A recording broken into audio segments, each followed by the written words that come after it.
They've got to learn.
No, it's not a bong. It's other durable medical equipment. I just had surgery. And I'm doing a friggin' podcast. What the hell am I doing? The only reason is because Adam Kokesh is supposed to call in. That's right, Adam Kokesh, the Libertarian presidential candidate.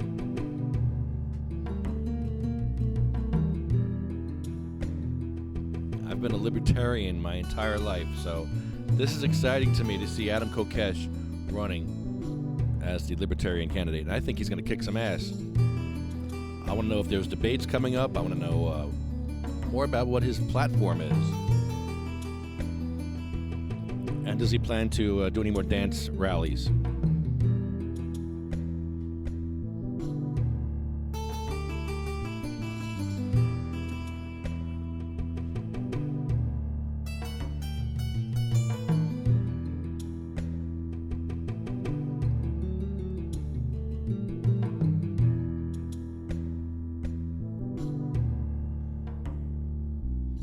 Adam Kokesh in a few minutes. We're going to talk about my surgery. I have not used any opiates as of yet. So far, so good. I don't see myself using these opiates that they gave me. Didn't even ask for them, and they just gave them to me. But that's fine. I don't need them. I used a lot of cannabis. I used a lot of tincture. I did not use any suppositories yet. But cannabis suppositories are on the table. Yes, they are on the table. So yeah, Adam Kokesh in a few minutes, ladies and gentlemen. This should be a very exciting podcast. I might even call Trip Eisen up too. Man, there's a lot of stuff going on. There's wheelchair stuff going on with the ramps. We have a new hero, Lego Grandma from Germany. She showed us the way. I've been an idiot the past few years, an absolute idiot. She showed me how to do it the right way. So, Lego Grandma, thank you. I don't have to be an asshole anymore. We're gonna build Lego ramps. Lego ramps for everybody. Woohoo!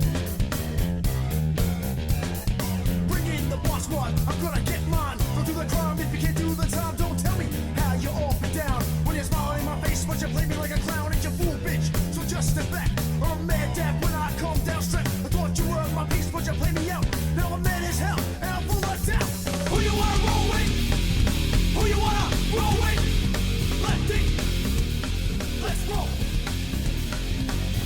the law. I am the law. I am the law.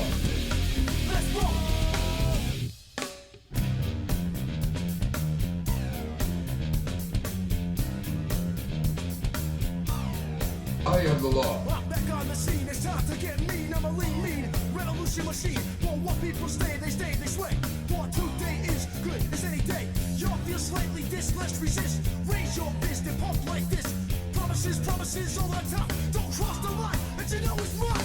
I am the law. I am the law. Let's roll.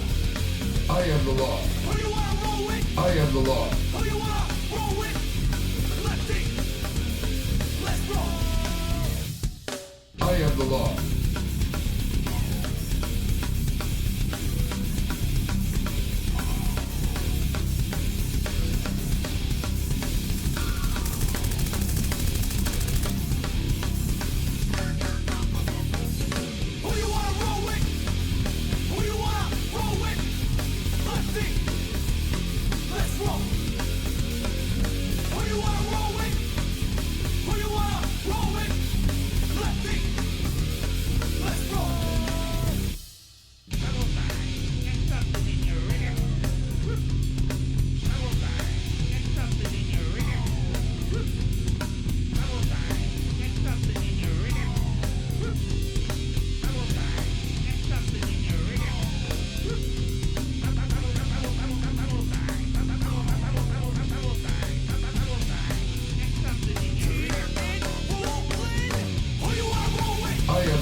Yeah, I don't know what I was thinking.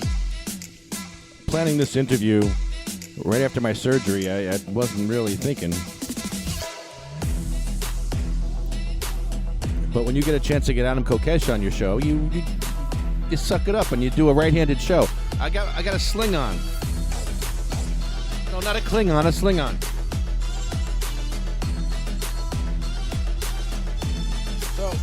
So I can only use my right hand. I can't do shit with my right hand. I'm serious. I'm a mess. I'm having problems, man. I can't function as a right-handed person. I'm starting to think differently, too. I just can't function like this. I'm not thinking right. I'm just... So they shaved my collarbone, apparently, and they detached and reattached my bicep. I didn't know they were going to do that. But the surgeon did say, I could see why you had so much pain.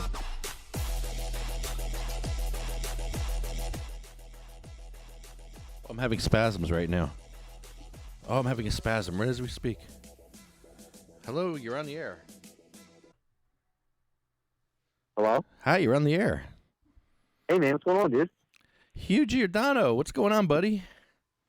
Oh, not much. You know me, always fucking running. I'm going out of the state to do some organizing, so I'm leaving Monday.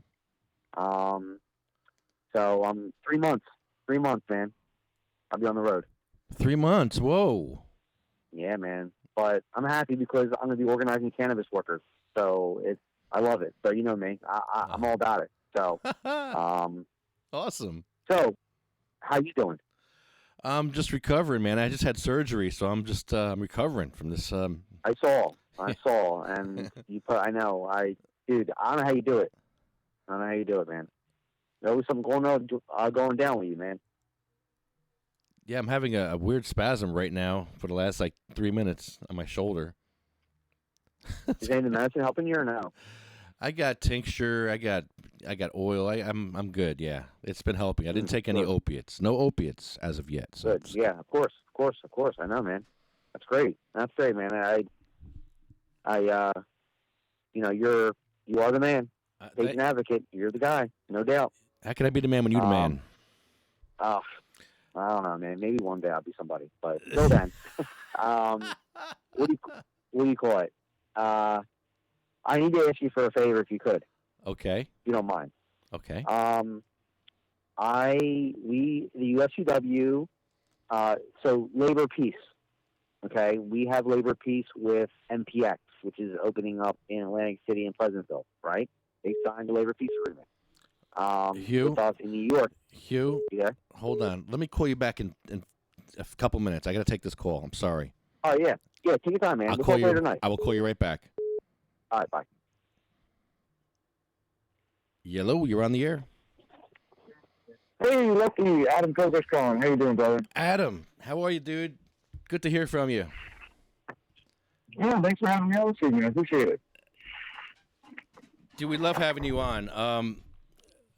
I saw that you were running for president, and I'm like, oh, man. Now, you were the first one to actually announce that you were running as a Libertarian. Is that correct? Yes, in this cycle. And I'm very glad that we did that. Not only am I humble enough to say that I am not qualified to be president, considering our campaign message is essentially that no one is qualified to be president. But even as a good candidate for the LP, I've appreciated having the time to tour and test and hone this message and figure out exactly how we convey that localization is the everybody gets what they want strategy and can communicate that to a wider audience on behalf of the Libertarian Party based on libertarian principles. But also, we've brought a lot of people into the Libertarian Party, and now it looks like the first goal of our campaign, which is to make every delegate slot in the country competitive, has been accomplished, with a few minor exceptions. But we filled California weekend before last. We filled Florida last weekend. We got a really exciting race shaping up, and I think a lot of that is because our campaign started so early. We had the support based on this fundamentally different idea of localization. So we had people who were willing to put the work in years in advance, as I have been touring now for several years talking about this. And people are embracing the strategy, and we're in the middle of a really exciting race right now. Who is your biggest obstacle in the Libertarian Party? Who is your biggest foe?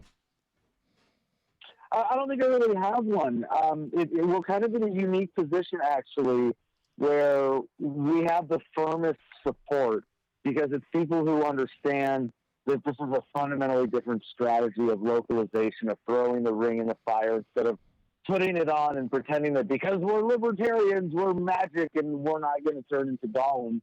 And that's really resonating. And when people get that, they don't go, well, let's go back to the old strategy of socially liberal, fiscally conservative, and just argue issues. So what's been happening and what we've seen is that when people get this, they come over to our team and they're very, very firmly on our side. But for a lot of people right now, we're their second choice. And that's actually extremely important going into a split convention. And I think it's just because they're in the process of considering the strategy. And as we go through the debate season, we see more and more people from the Libertarian Party leadership come our way. We just got an endorsement from California Vice Chair Brent Olson and an almost endorsement from State Chair Mimi Robson. And we've got a lot of support from state party leadership throughout the country, the people who are going to be the delegates deciding the nominee at National in May in Austin. So there's debates coming up, I believe, right? When's the next debate? Well, we've had, we've had debates for quite a while now. Yeah. They've been getting bigger and better as we go. California had a great one. Florida had a great one. There have been some well-produced ones even before that. This weekend, we've got two, actually, and they are going to be Alabama, Birmingham Friday, and Des Moines, Iowa on Saturday. I'm really looking forward to both of them. They're going to be amazing events. If the party isn't live streaming them, I'll be live streaming them from my Facebook page while we're there. Oh, perfect. Or at least someone on our team will be. Yeah, it'll be easy to find, and there are professionally produced videos coming out of these. We've already got a really good one from California. It was a great debate. Got the field narrowed down to 6 candidates for that one by the Libertarian Party debate poll, and it was a really well produced event, and I highly recommend everyone go check out that video to see what the at least a little bit of a preview of what the race looks like. But it has actually developed quite a bit in the last couple of weeks. It's very exciting to see how things are shifting after Florida. But really, ultimately, we're confident with this campaign and a number of things. One, that we have the best ground game with people who really care about this message, who are committed not to me. It's not a personal loyalty thing, but it is a loyalty to principle and a commitment to this strategy, because we understand that this is the best strategy for the movement right now. And that we have people, slowly coming our way from all the other camps, and just staying on that positive message and showing people that we're giving the Libertarian Party a chance to do something that is bold and unifying and can bring Americans together from all across the political spectrum. And I don't think any other candidate in the race is really offering what we're offering in those terms. No, not at all. Who scares you more, the Democrats or the Republicans right now? Both. Nothing scares me. I'm sorry. You should know better.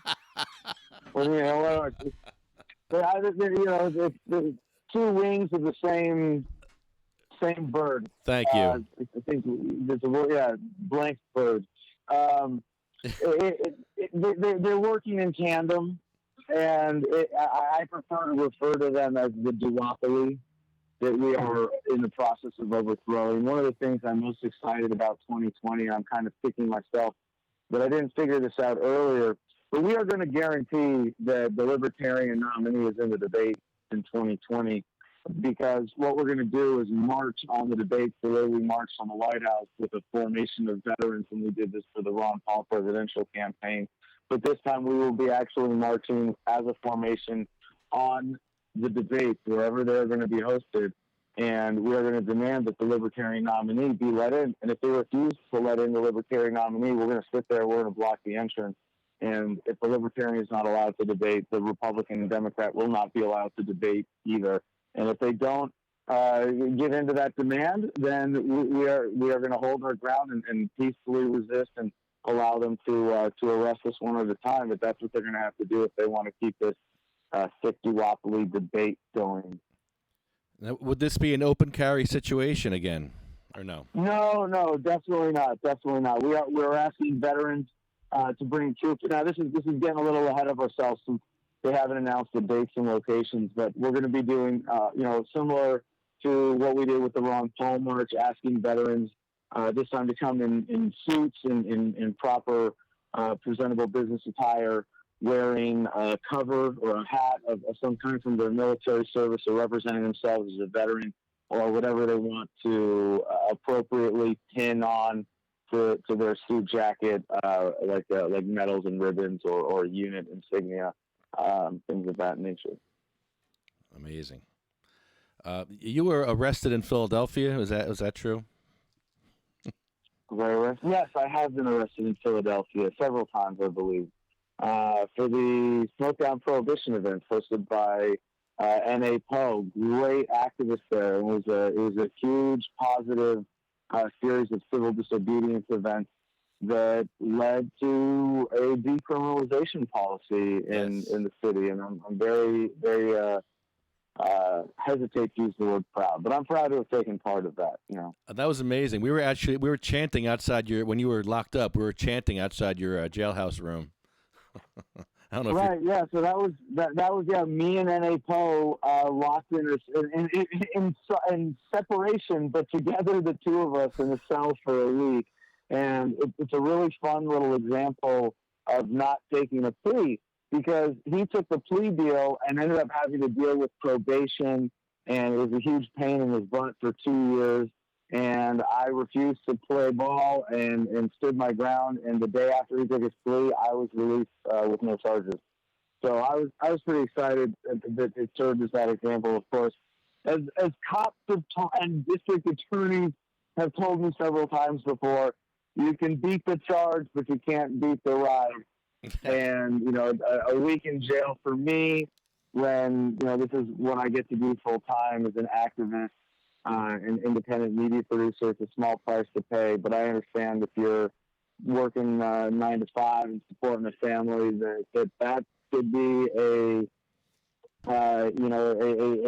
serious challenge, and it really, really sucks in this country that we are engineered, or we are living in an engineered economy where we are designed to live paycheck to paycheck, and to be barely maintaining our quality of life. I think one of the recent surveys I saw was that the average American, or something like half of Americans, couldn't afford to pay a $400 emergency bill right now, that we're walking around with that little cushion.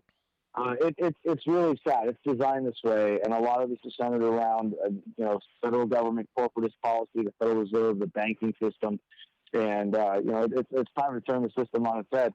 A kinder, gentler ruler is not the answer. We really need something fundamentally different, and that's why my platform of localization is the best chance that the Libertarian Party has of winning and at least having a breakout year in 2020. And it looks like it's a very reasonable possibility. It's a very exciting time to be a Libertarian, seeing that we are on the verge of so many tipping points. And with this campaign, I'm running to win, and I'm ready to win. And because I know I am not taking on the authority of the presidency, I'm taking the federal government through a bankruptcy process. I have what it takes to execute that plan in a peaceful, orderly, responsible manner, of course, with the right help in what is still a pretty significant, really historically, pretty major administrative process. But I think it's certainly reasonable to expect, and we should expect, even without a serious breakout or paradigm shift, that we have a breakout year for the Libertarian Party, and we have a platform that speaks to disaffected voters, that speaks to secessionists. Secession by itself is already polling higher on average than any serious Libertarian candidate ever has. If we can give the people what they want, we can win. We can at least bring together a bigger voting bloc than the Republicans and Democrats.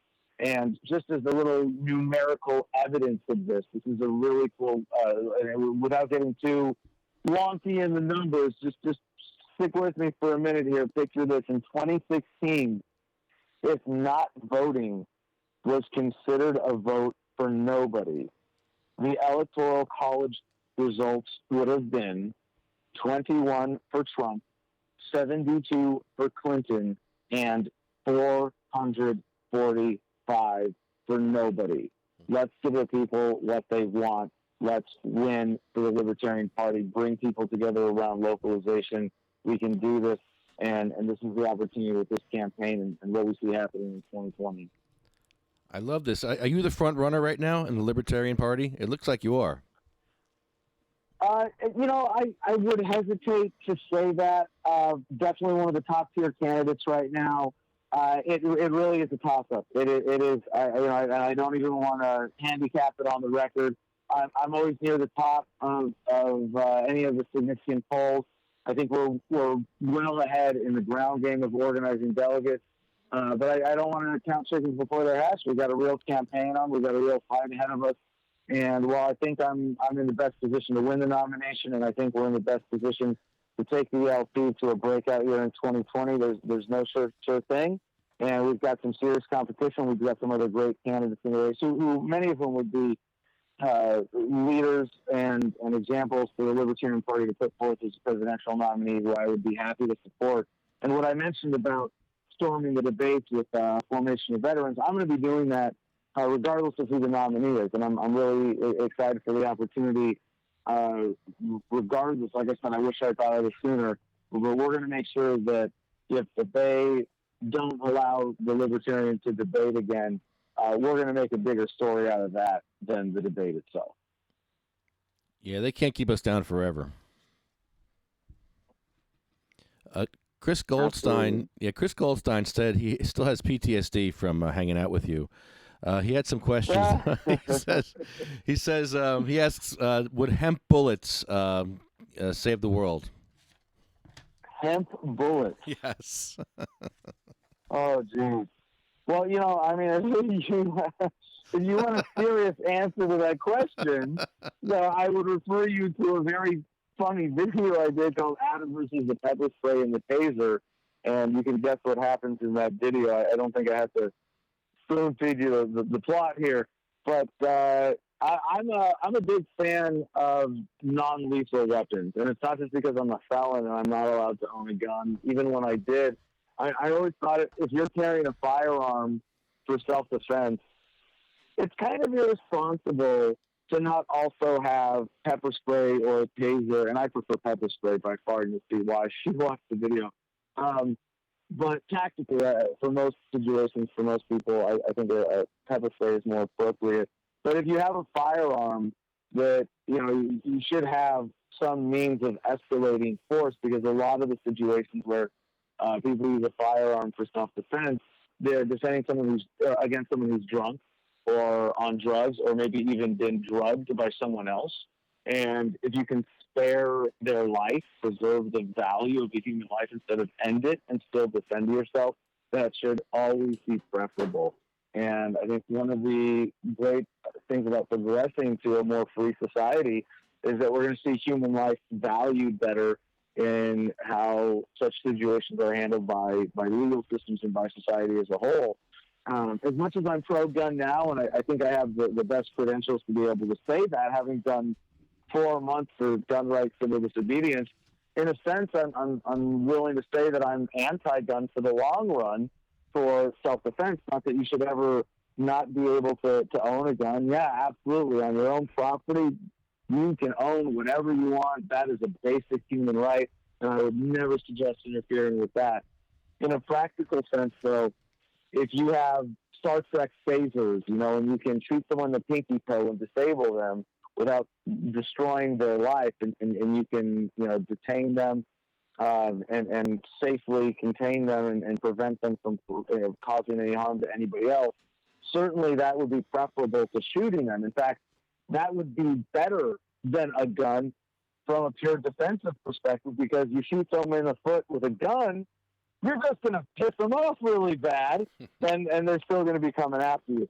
But I think when we get government out of the way, we're going to have not just a better set of technologies for defense and accountability. It's like the surveillance state. I'm all for people being able to hold bad actors accountable, that we have that option with technology, with everybody having a smartphone in their pockets is amazing. It just scares me that we live in a world where government controls so much of how we respond to bad actors, because it defends police.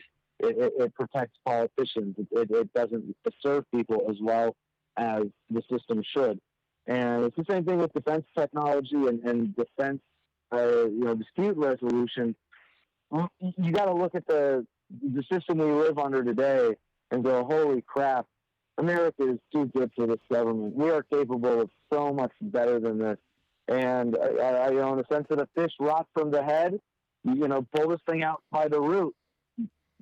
Get rid of the centralized, authoritative, coercive government, get government down to the community level, localize until it transitions to something that's voluntary and ethical. This is the future for America and really for all of humanity.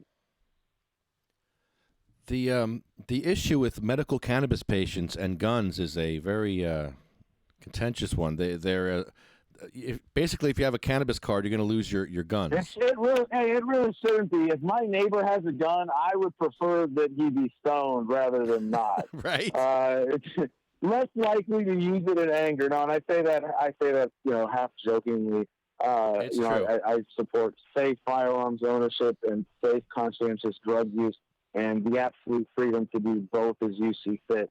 And it really is a bad situation we have today, because if you can trust the average American to get drunk and leave their gun at home when they're going out to get drunk, you got to be able to trust them to leave their firearm out of reach if they're getting incapacitated with cannabis.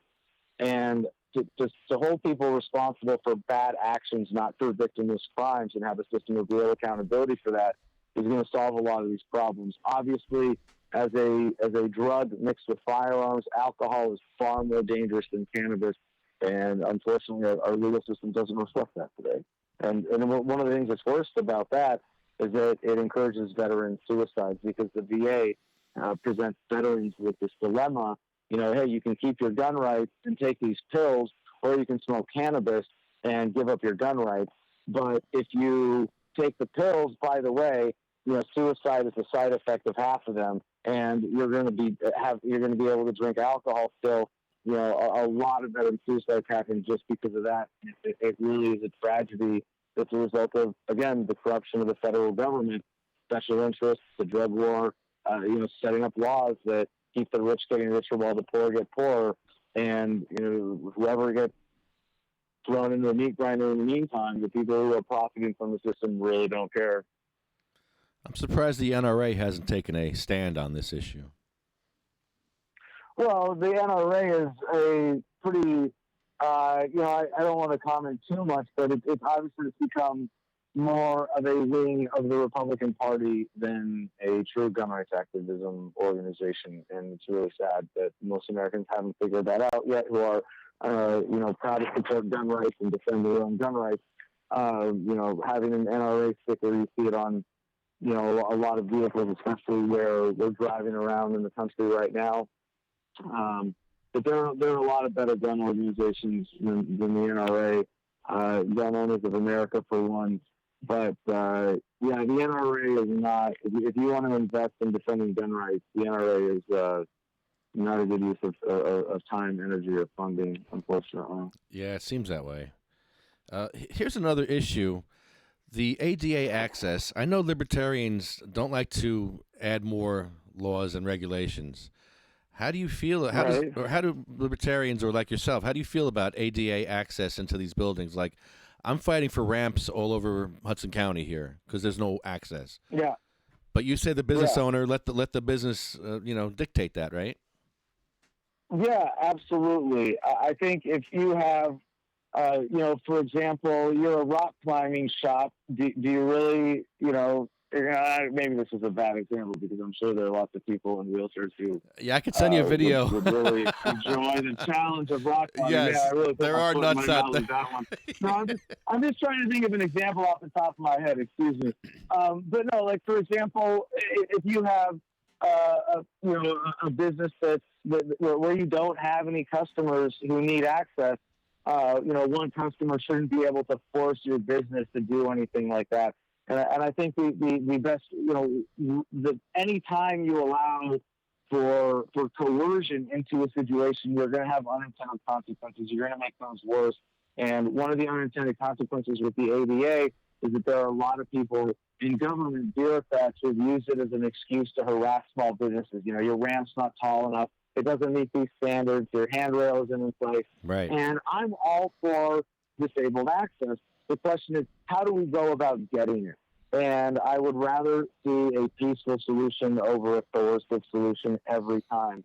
Some businesses where they have, a certain customer base that has, more disabilities that want certain access, then, they're going to be sure to have top of the line stuff. And I think the ability for businesses to make that decision with their own property, with their own businesses is absolutely essential to maintain the basic principles of a free market and competition. Whether we should have more or less, again, I think actually if we didn't have government regulating physical access to businesses, you'd probably end up with more flexibility in how people design storefronts and just business access in general. And you'd probably end up with better access for disabled people. That's generally the course of things. When you get coercion out of the way, when you let the market serve people's needs, you get better outcomes.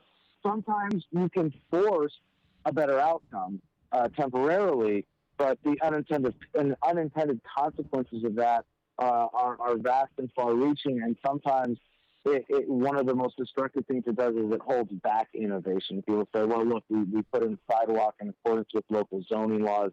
There's a sloped part of it, and that's good enough. Maybe it's not. Maybe we're capable of a lot more. And I think allowing people to say, well, the government said this is okay, I met the ADA standards, I think actually that's too low of a bar. What was that last part? I think that really sets too low of a bar. Oh, okay. Yeah.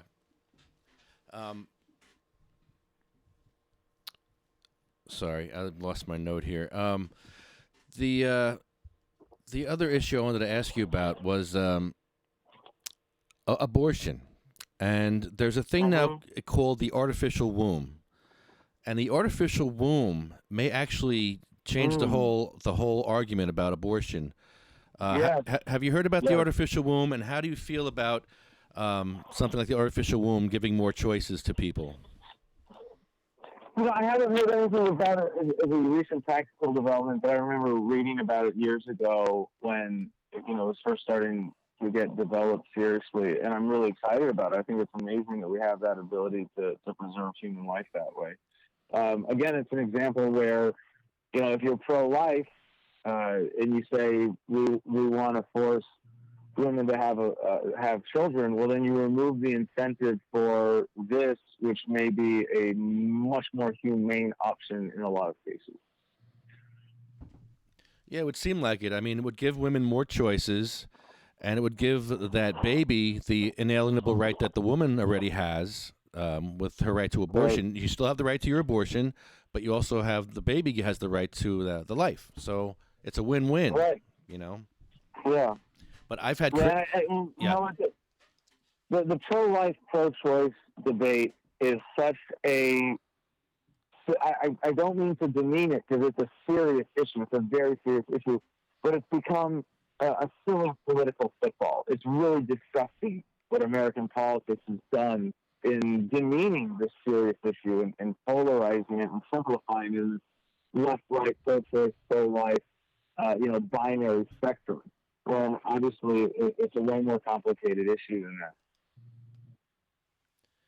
Yeah, back in biblical times, they used to throw babies out in the trash. I mean, they used to kill little babies. So, I mean, even in Scripture, it doesn't talk about abortion in Scripture. So there's a lot of things to talk about when you talk about abortion. We live in some crazy times right now. I believe technology can fix this problem. Absolutely. I'm a huge techno-optimist. I think, the human experience is accelerating, partly around Moore's Law, but just the experience of technology in general. And we're getting to this point where technology is accelerating almost faster than we can comprehend it. And maybe that sounds like an exaggeration now, but just look at the change that we've experienced over the last 10, 20 years, which is historically speaking the blink of an eye compared to the course of human history. And if you see how much that's accelerating, you can see so many exponential growth curves of the human experience and quality of life, life expectancy, technological computing power, the productive value of 1 human hour, all the things that go with industrialization. It's a really exciting time to be alive. And I think one of the greatest undertold stories in human history is that we get more peaceful over time.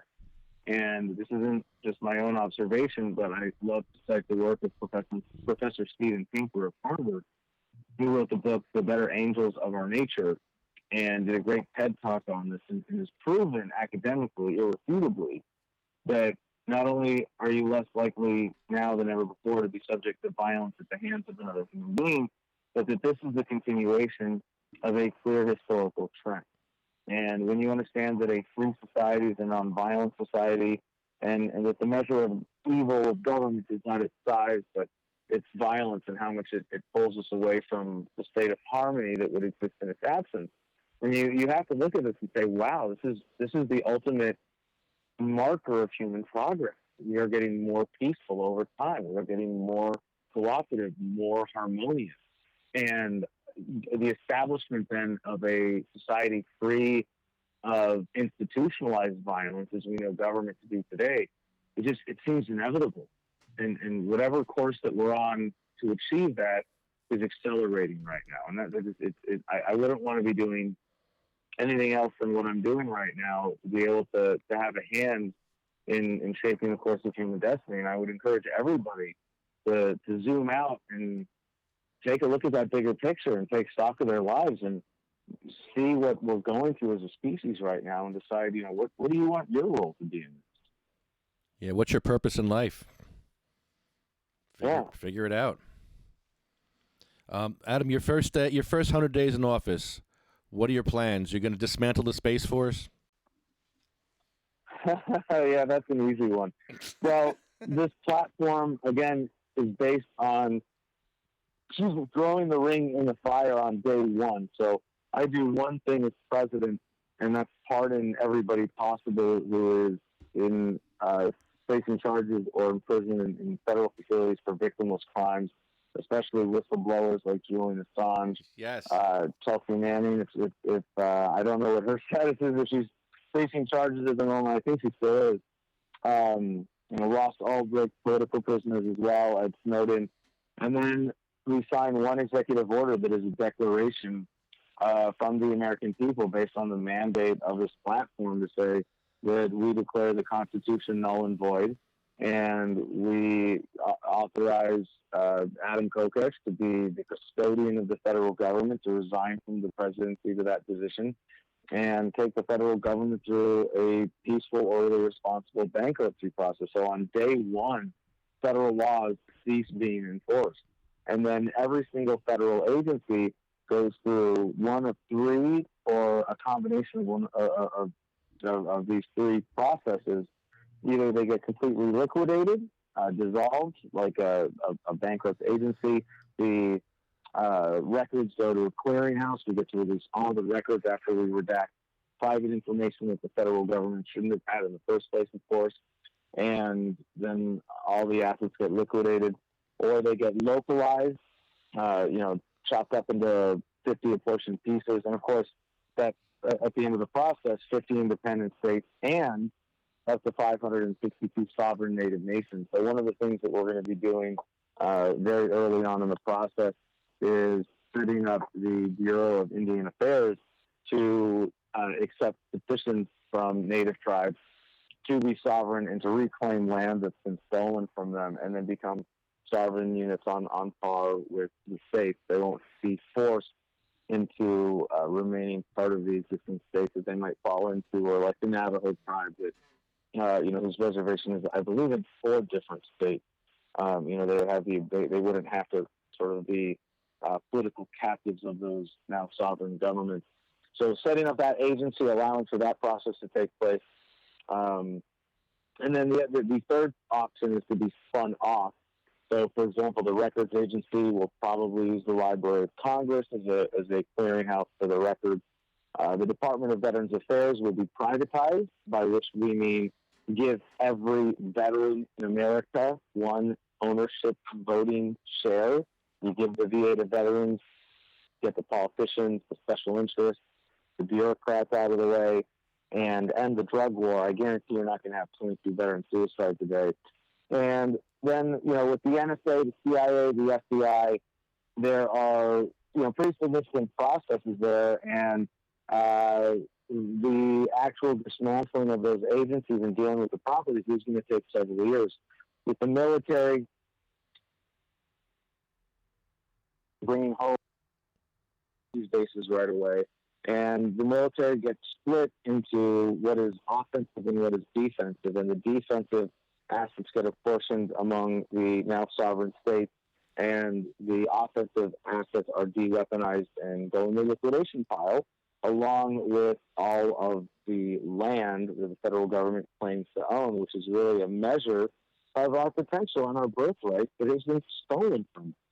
So we're going to be selling those back to the American people after giving every American a digital security token called Americoin that is their equal claim to share to that. There's so much to it. That's just a basic outline of the administrative process.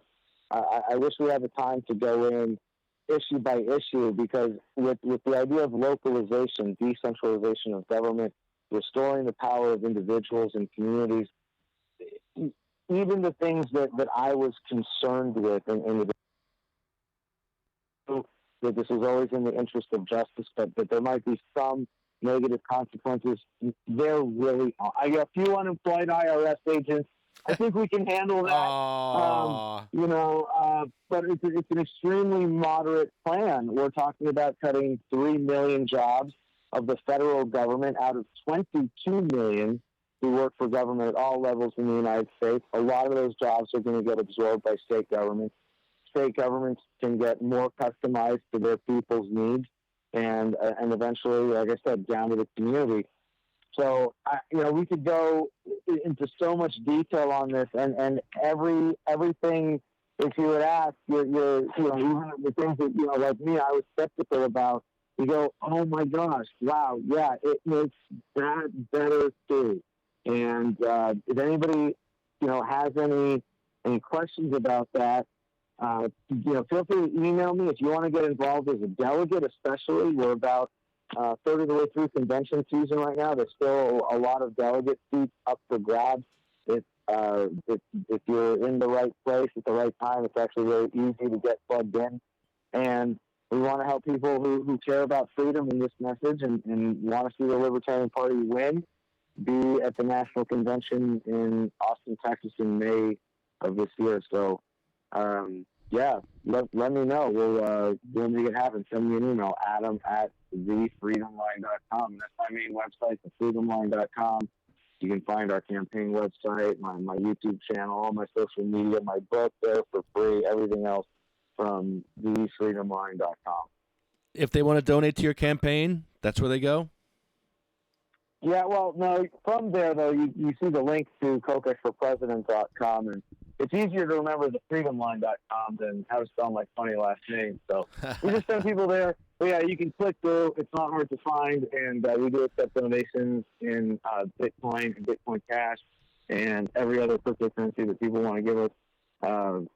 So yeah, it's definitely like any other campaign. We depend on volunteers and contributions like that. So I appreciate you encouraging that.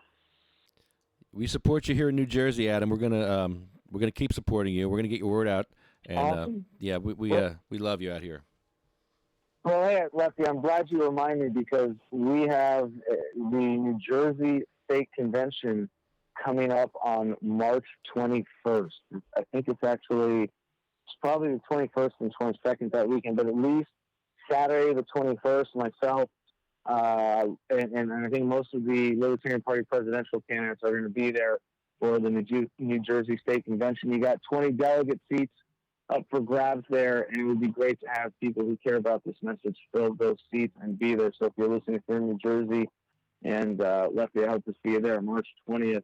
And if you don't know for your state, well, just in case anybody's listening, we're going to be in Alabama and Iowa this weekend. Then we've got next weekend Indiana, Pennsylvania, Kentucky, and then the next weekend Illinois, Michigan, Virginia. Then that weekend it's New Jersey on Saturday, Massachusetts on Sunday the 22nd. And if you didn't hear your state, email me, let me know, get plugged in, look up your state Libertarian Party. They all have great websites. And if you just Google Libertarian Party of whatever state, it shouldn't be hard to figure out what you got to do to get plugged in. But if you need any help, again, email me. Our whole team is happy to help, and we're well organized. We got a great ground game and a great team ready to get people plugged in to be delegates, even at the last minute. I'm excited for you, bro. Thank you. Adam Kokesh, Libertarian candidate for president, ladies and gentlemen. Thank you, Adam. Thank you for being on our podcast. My pleasure. Take care, brother. That's Adam Kokesh on the Ignorance is No Excuse podcast. That's huge. That's our first presidential candidate ever.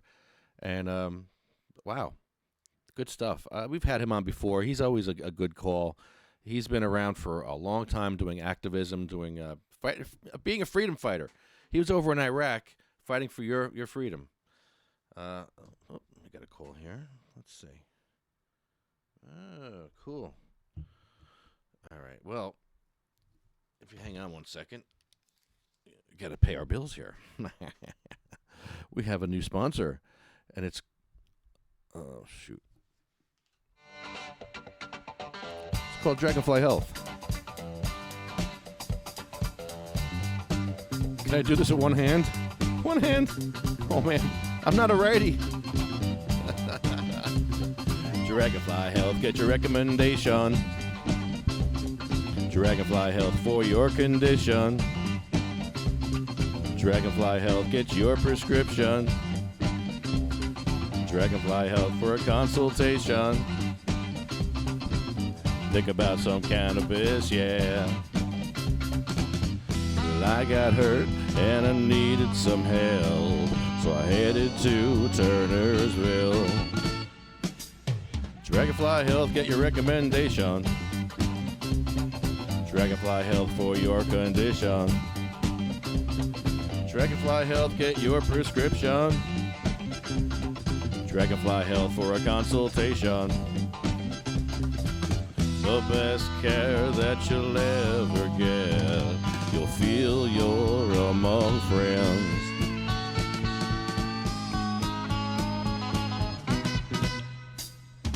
Eight 856-341-9758. 856-341-9758. 856-341-9758. 856-341-9758. Be dialing. 856-341-9758. Be dialing. 856-341-9758. Be dialing. 856-341-9758. 856-341-9758. 856-341-9758. Be dialing. Dragonfly Health, get your recommendation. Dragonfly Health for your condition. Dragonfly Health, get your prescription. Dragonfly Health for a consultation. Dragonfly Health, get your recommendation. Dragonfly Health, get your condition. Dragonfly Health, get your prescription. Dragonfly Health, consultation.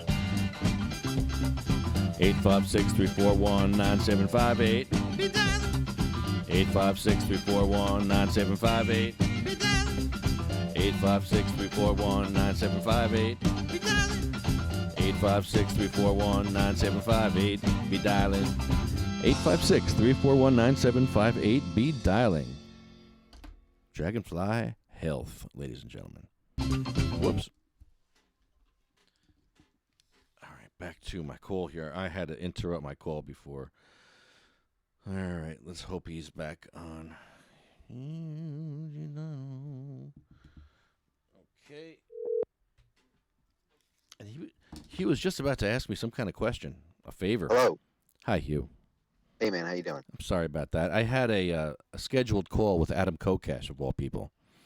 Oh, okay. All right. You're not online, are you, right now? Yeah, we're on live right now.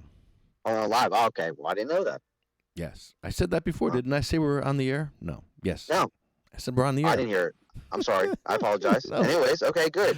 Well, this is perfect then. You were going to ask me a favor, and that was probably something really personal, or no? No. Okay. Well, we could talk about it in public. It's okay. Yeah, it's all good. It's actually good. I'm actually glad that we're on live. You caught me off guard there for a second. What do you call it? So we are dealing with Ianthus, who is MPX, down in South Jersey. Okay, that's the new one, the new dispensary? Yes. On the Atlantic City. Okay. Yes. And they signed a labor peace agreement saying that they would allow their workers to form a union without, intimidating or harassing workers. It's part of the program. And they are having a union drive up in Massachusetts. And the workers signed the union cards to form a union, and they are not allowing the union to come in. They're not recognizing the union. They're fighting the workers. So it kind of begs to make you think a little bit here. These employers, right, are supposed to create good jobs in the communities, right? Part of what the Jersey administration has talked about, right? and jobs for women, jobs for minorities. And part of being a good employer is making sure people get paid a good wage, are treated with respect and dignity, get health care, retirement, sick time, vacation time. And I personally believe, and this is why I do my job, that if you do believe in being a good employer, then you'll have no problem putting that in a union contract. The CEOs get guarantees, the board of trustees get guarantees. So it's kind of making me, it's concerning, and I hope the patients hear this. If a company is not willing to treat the workers good, the people who make them their profit every single day and create your medicine, our medicine to be exact, you know, the, how do you think that they feel about you? And I would start to question that. So I just wanted to let the patient base know that the workers in New Jersey deserve better. And let's hope that they keep their word and do the right thing in New Jersey. But by fighting the union in Massachusetts, they're definitely showing who they are. Because MPX is a big company. Dianthus, they're huge. It's another multi-state employer. So I know I'm babbling on a lot. I'm just hyped up. I'm sorry. I apologize. Hey, everybody online knows how I am. So I don't, So, How big are they? How big a company are they? so they have, I think, around 50. I believe it's 56 dispensaries. They have a bunch of grows, and they have Canadian. They're a Canadian company, so they have up in Canada as well. That's not, and I don't know. There's so many banners up there, because up there it's turning into Walmart. You have a bunch. You have these major, like you have Canopy. You have all these big guys up there, and they're buying all these other little brands, and so they own. It's like Kroger. Kroger owns a bunch of other supermarket brands that Acme. It's the same thing. So it's big business, and this is why when patients go, oh, workers, we don't. It's not our top priority. Well, let me tell you something. These are the people who are making our medicine, and you don't we. We don't want high turnover in the grow. We don't want high turnover when they're talking about medicine. We want bartenders who actually know the medicine and can have a conversation about how it makes you feel and how it affects you day by day, and change your way of living. And for people that are new to it, they're the most important people at the front line to make sure people don't over medicate and have a bad experience with it, right? So if an employer doesn't respect the folks that are actually helping the patient base day by day and creating the medicine, do you really think that they care about us as far as patients? That's the question. So um, I would. So what I want to do is I want to send you an article if you don't mind, and you can post it if you have time. It's a petition to tell MPX, Ianthus, to do the right thing. Just recognize the union. The workers decided they wanted it. Why go? Why fight it? I just don't understand. It can't get more democratic than that. The workers voted on it. They want to have a union. And if Ianthus and MPX believe that they're going to create good jobs and people respect, and I would also, just for folks who are listening, folks who care about the minority community and women in this industry, this is a real problem here. If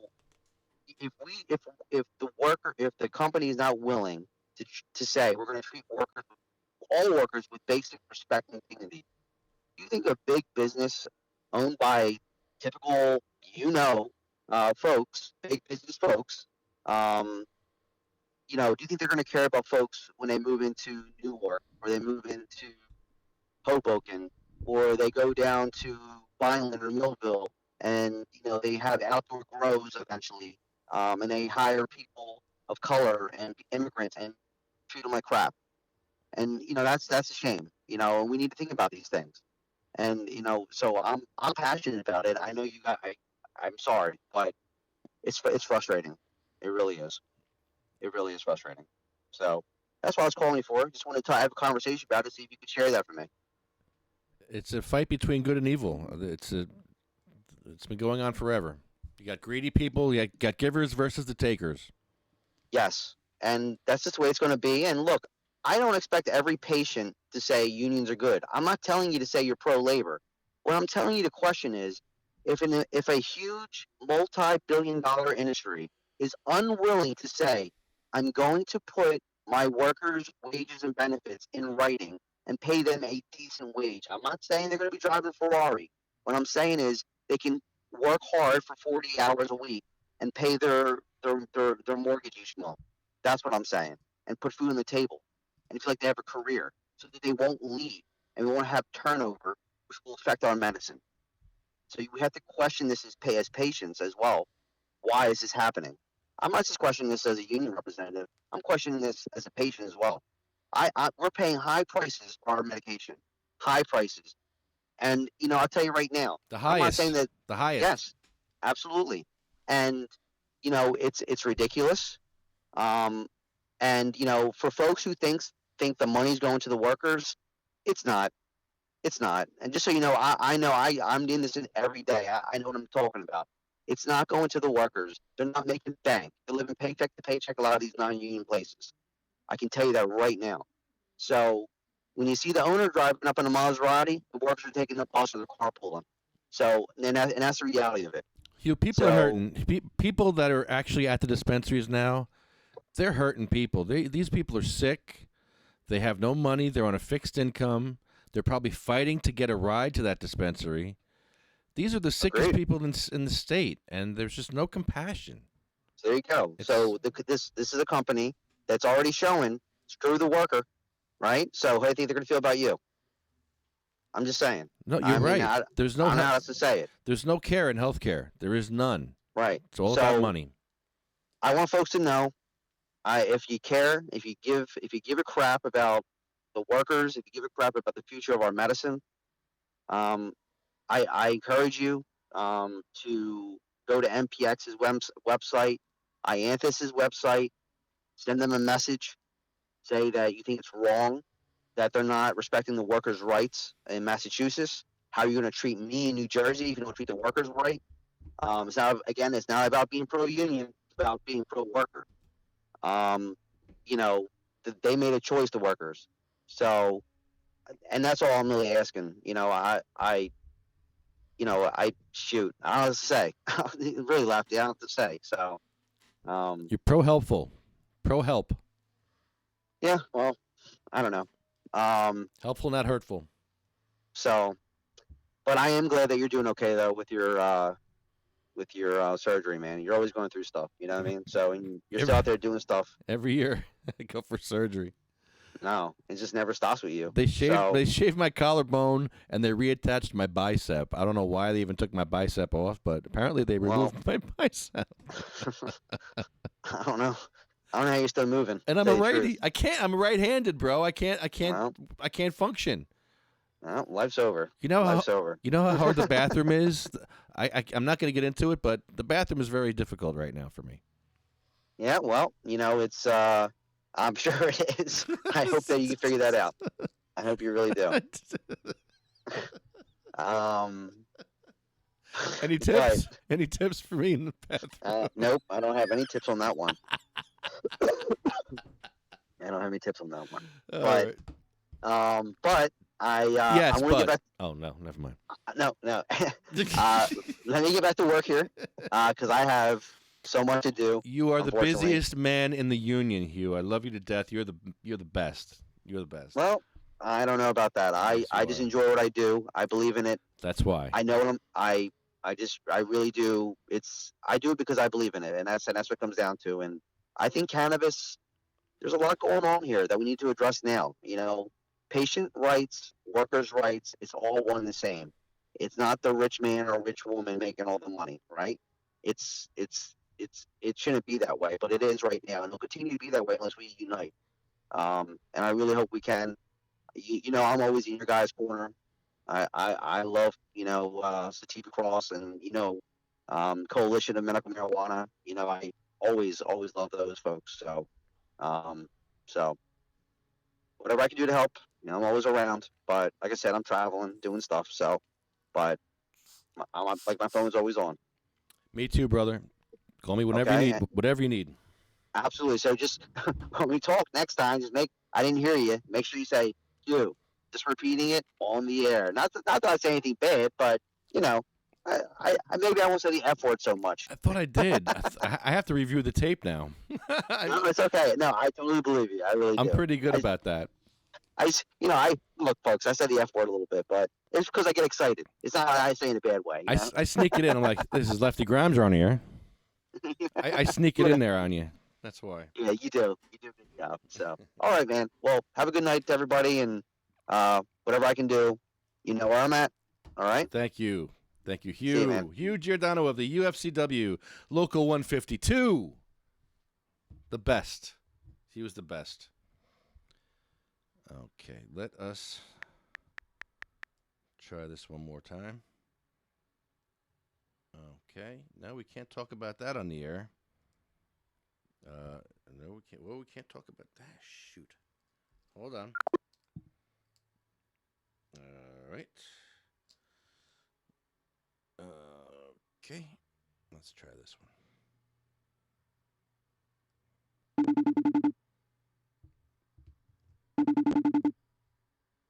You're not going to be able to hear me. That's not the regular phone. Shoot. Sorry about that. All right. I'm not ready for this yet. I'm trying to do this with one hand here. I'm not. This is so hard. I do have a video I want you to see. This is what happened the other day. And I want to thank, well, here, check this out. I think you'll appreciate this.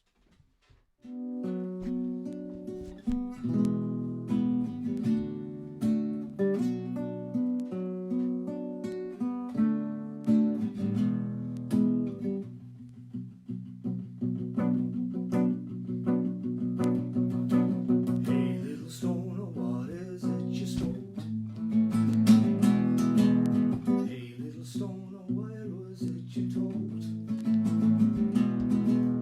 Hey, little stoner, what's your favorite strain? Hey, little stoner, how'd you deal with me? Hey, little stoner, shotgun, it's a nice day to get stoned again.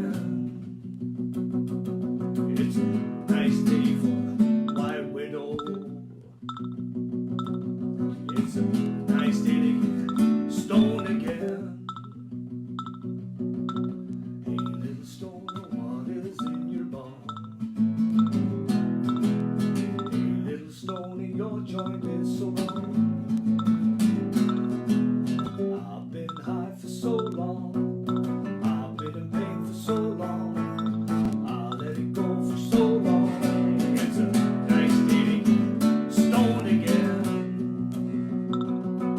It's a nice day for White Widow. It's a nice day to get stoned again. Big, big ball. Big, big ball. Big, big ball. Big, big ball.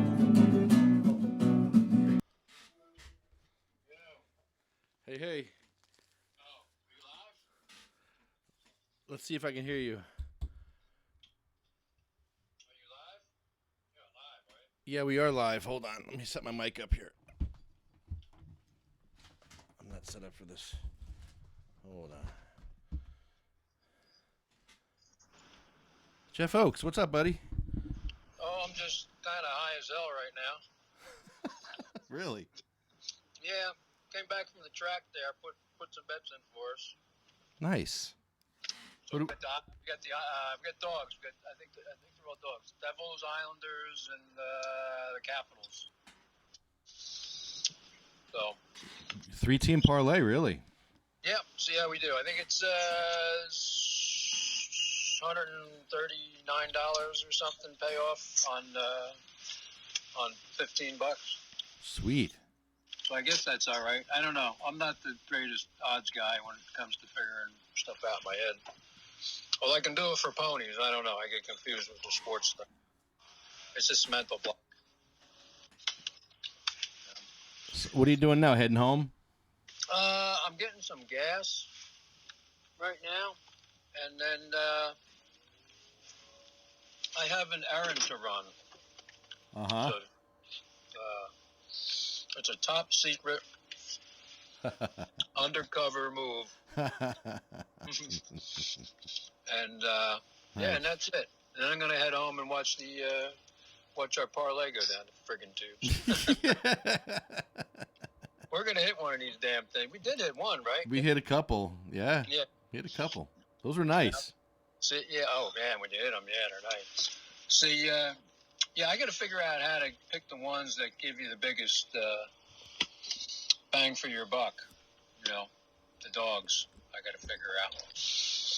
I guess the bigger the spread, the more the parlay is going to pay, obviously, right? Yeah, the bigger the spread, the more underdogs you pick, and the more picks. Yeah. I tell you what, you got to respect those dudes that make all those odds. That's a lot of goddamn work, you know?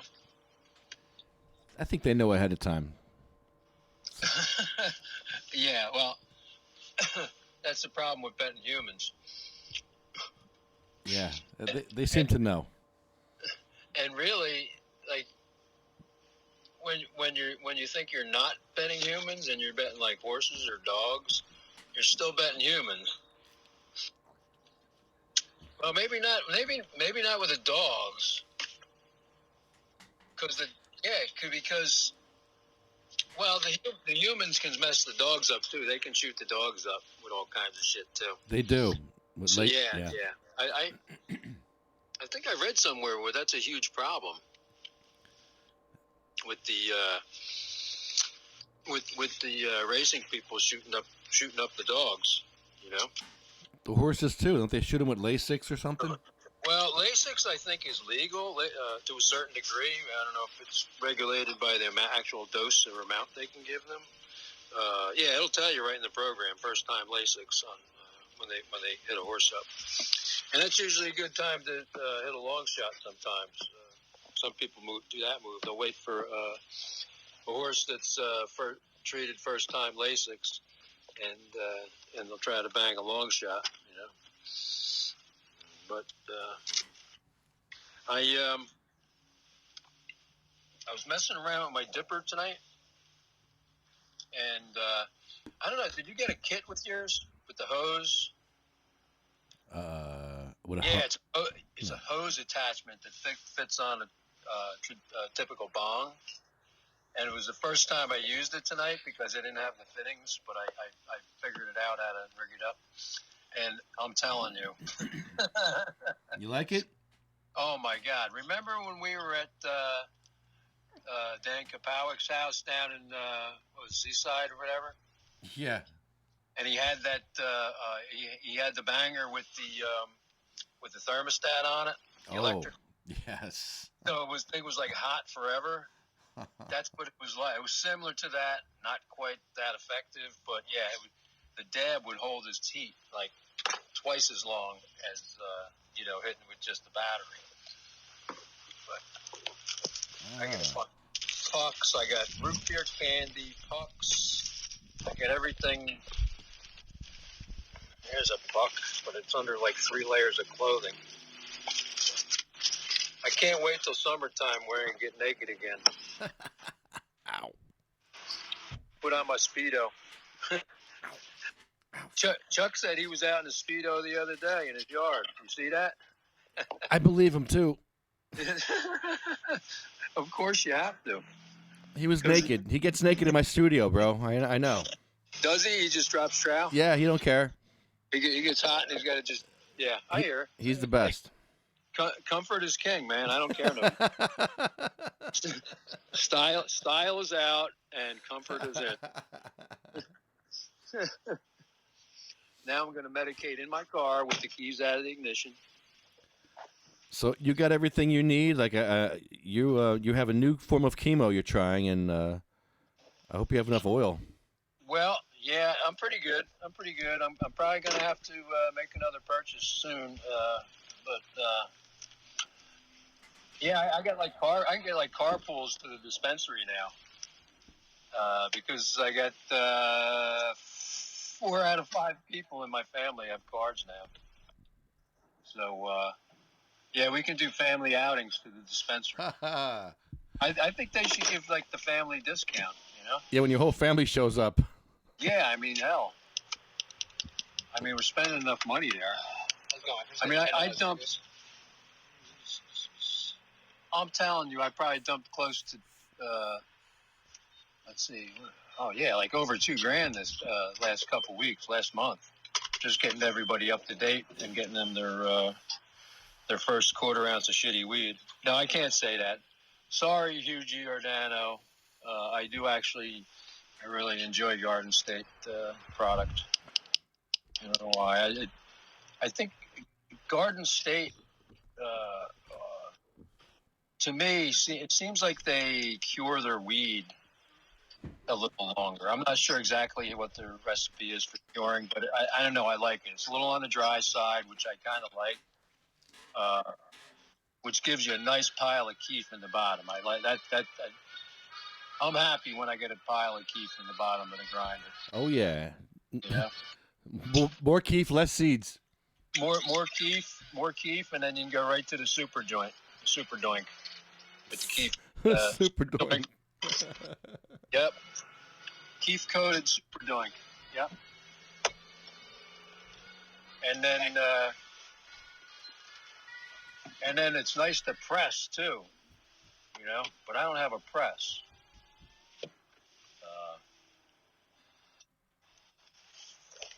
But I think my friend Jack might have a press. I got to ask him. I thought he said he had a press.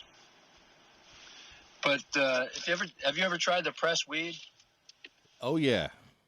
Yeah, you really need a good rig to press the stuff in, you know.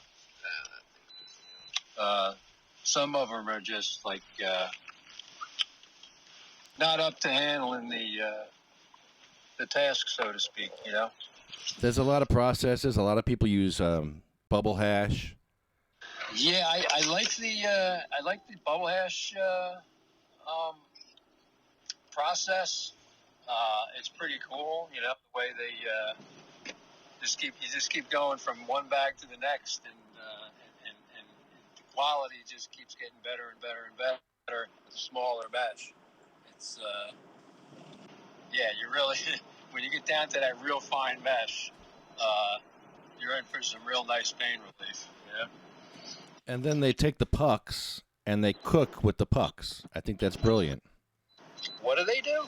They cook with those pucks that are left over. Oh yeah. You can do anything with the damn thing. Yeah, I got some candy molds that I bought, but I didn't like them myself. Really? I found it better just to use the parchment paper method, like I showed you there, and just kind of put the oil and the candy together and do it in the microwave, and then you come out with like melted candy, kind of, and you shape it back together. I think it's pretty easy process. Yeah, it works. Just got to watch your fingers, because it's pretty damn hot coming out of the microwave. But certainly, for someone who is, you know, can't get around real good, maybe they're in their wheelchair or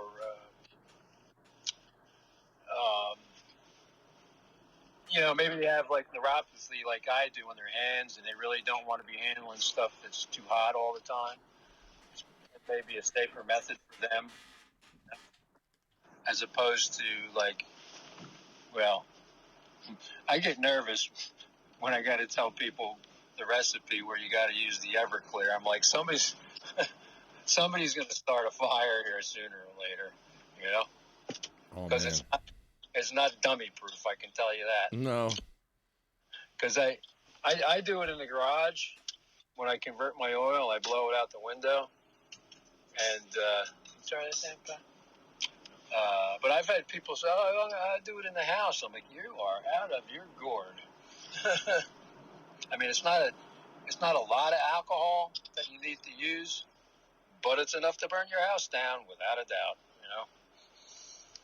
And that's the last thing any of us need to see: somebody getting burnt or hurt from doing a dumbass process.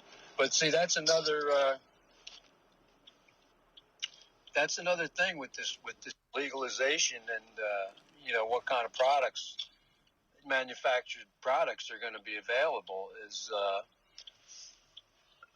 you know, you have to have something available for the people to use. So they're actually not, well, number one, inconvenienced, but, tied down to like making their own oil, because there will be accidents, because let's face it, we have our buffoons in New Jersey, we got some folks that can start some hellacious fires, and they probably shouldn't have too many matches. But I almost started a fire because I'm using my right hand. I can't use my left hand. yeah, I feel bad for you. I know what you're going through. I'm lost. I know what you're going through, and it's funny because, like for me, my best veins. I'm left-handed, of course, but my best veins are on my left hand, my left side, and they have a really hard time hitting the veins on the right. So if I go in there and if I don't get a good nurse that nails the right side, they go after the left. They go after the low-hanging fruit. I'm like, oh, can't you just?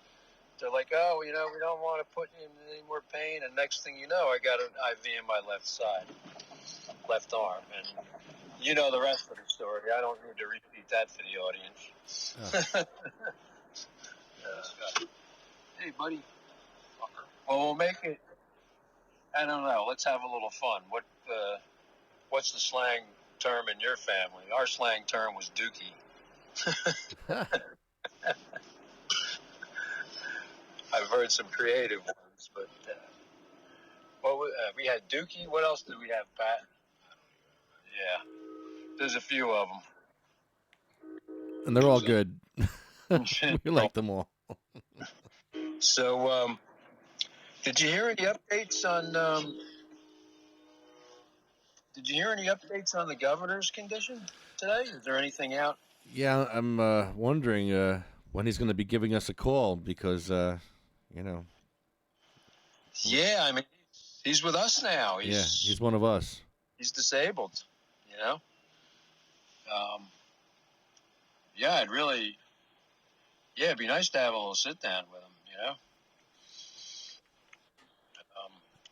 for sure. Get him his card. I think he needs his card. Can he get a card? And first of all, and then second of all, does he get a unlimited supply? Probably not. So he wouldn't be able to get the FICO that he needs to treat his cancer either.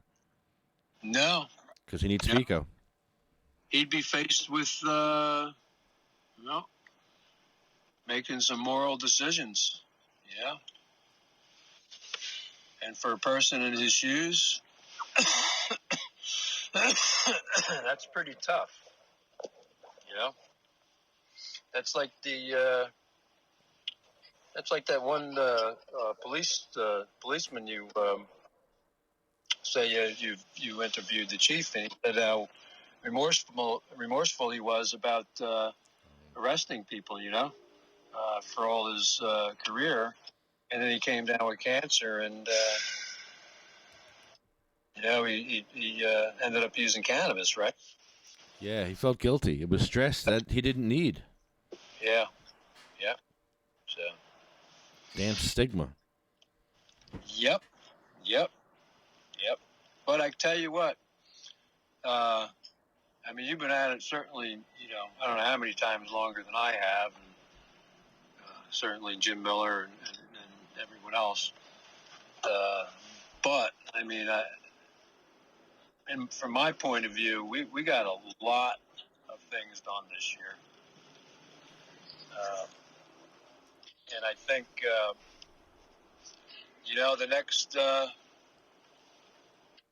the next round of people that start coming through the program and unfortunately get ill and everything, they're going to have an easier go of it because, the efforts of Sativa Cross and all the other advocacy groups that threw down to get some of these regulations on the books and to get some of them, the ones that needed improvement, to get them improved. So, it was a fun year, We lost a few battles, won a few, and but I think we changed a lot of minds without a doubt.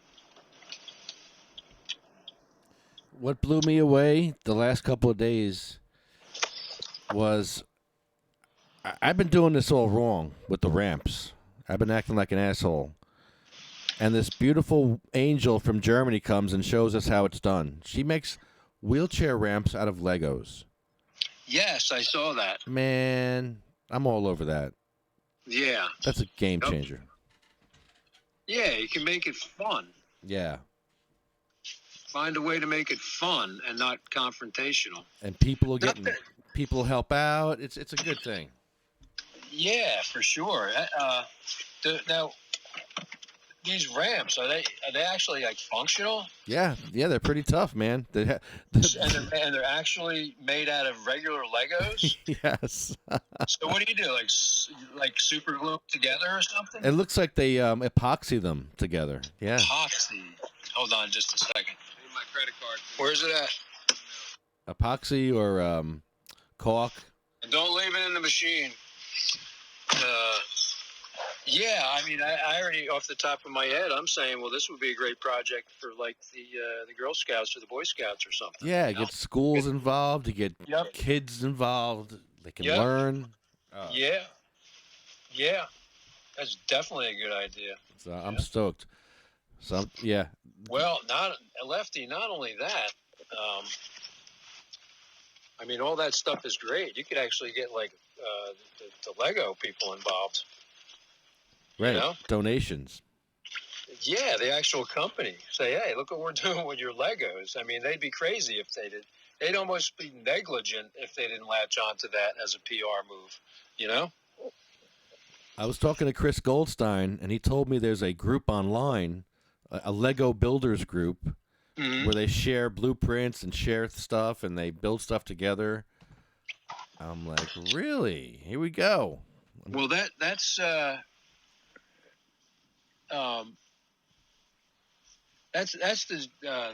Japan effect. The engineering that comes out of Japan is really crazy. Uh-huh. And, yeah, they just build these like very simple things that are like, wow, why the hell didn't I figure that out? I don't know if you ever saw it. A little cold out there. Don't curse. We're live. This is a family show. Family show here. Oh yeah, it's like a simple 5-gallon bucket. They drill a couple holes in it. They put a floater on it on the side or whatever for buoyancy, and some sort of filter type strainer thing that fits, I guess, just kind of inside of it. And they deploy these like in marinas and stuff. I think they originated in Australia, if I'm correct. But they kind of just, these 5-gallon buckets, they just kind of bop and weave up and down with the waves and the tide. And, after a certain amount of time, they fill up with debris and garbage, and you just simply take them out. and take them out of the water, empty the garbage, and throw them back in the water, and they start collecting crap from the top of the water again, anything that floats.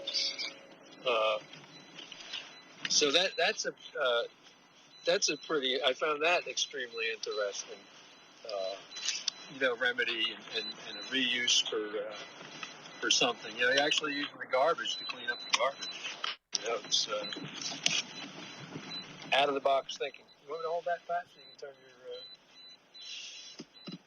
Yeah, there was a young boy, I think he was like 19, that invented a machine to sift through garbage on the ocean. It may have been the same machine. Yeah, good stuff. But that's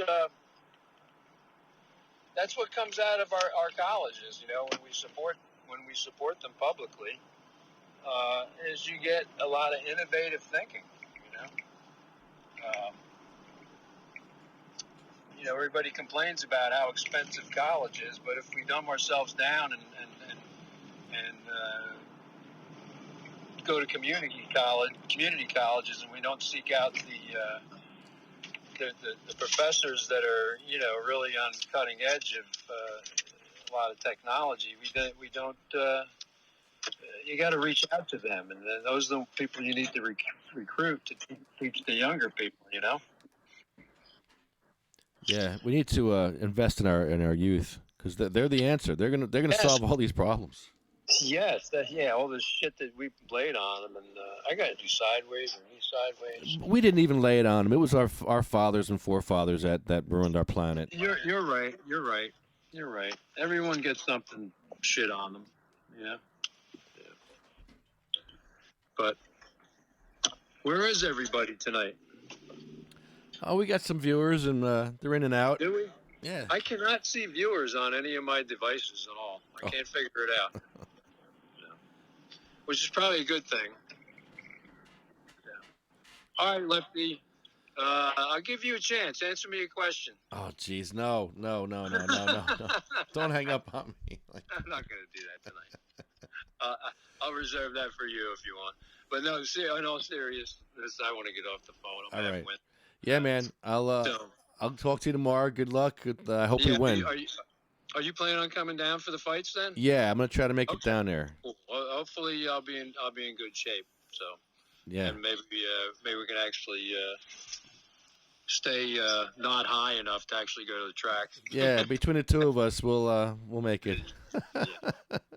All right, my friend. All right, bro. Good evening. Good night. I'll talk to you. Thanks.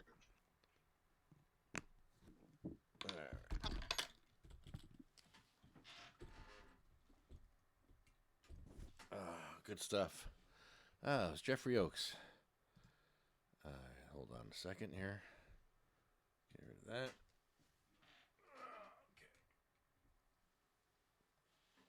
Okay. All right. So, I was in the middle of this beautiful song by Jon Small.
Jon Small.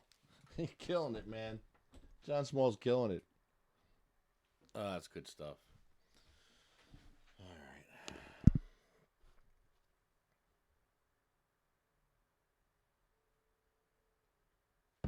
Let's see if this works.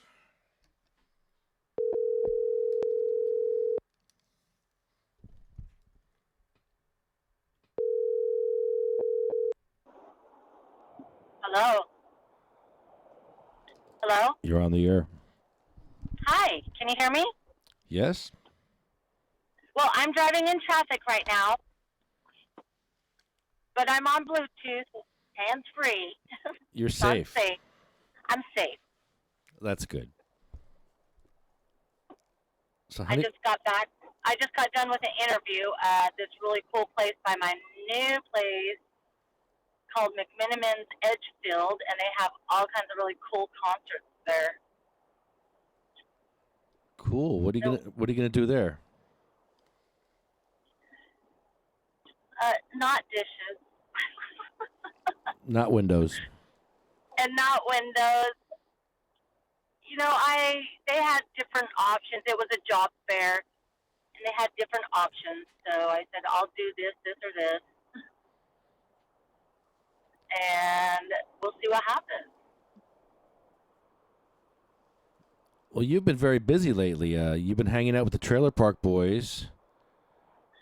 Right? Randy from the Trailer Park Boys and Shell, his little sidekick, that he's the opening act for Randy on the Cheeseburger Picnic Tour. Just had so much fun, and it's exciting to see as I put one foot in front of the other and keep on going, how everything is just lining up, and I am just getting confirmed that I'm doing the right thing. So, pretty exciting times for me. What's up at Randy's belly? Why is it so distended and tough? It's not soft, right?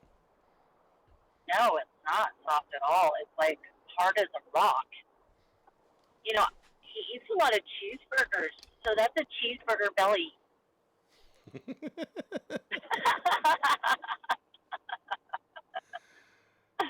He's funny.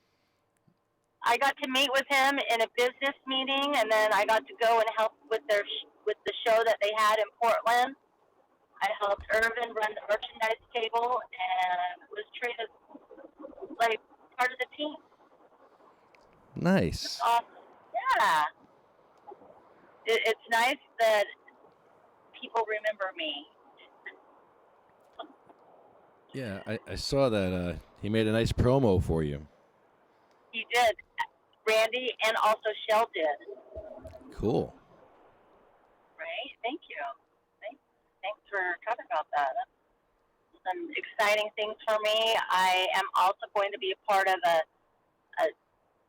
podcast network channel on iHeartRadio that we're working on right now as we speak.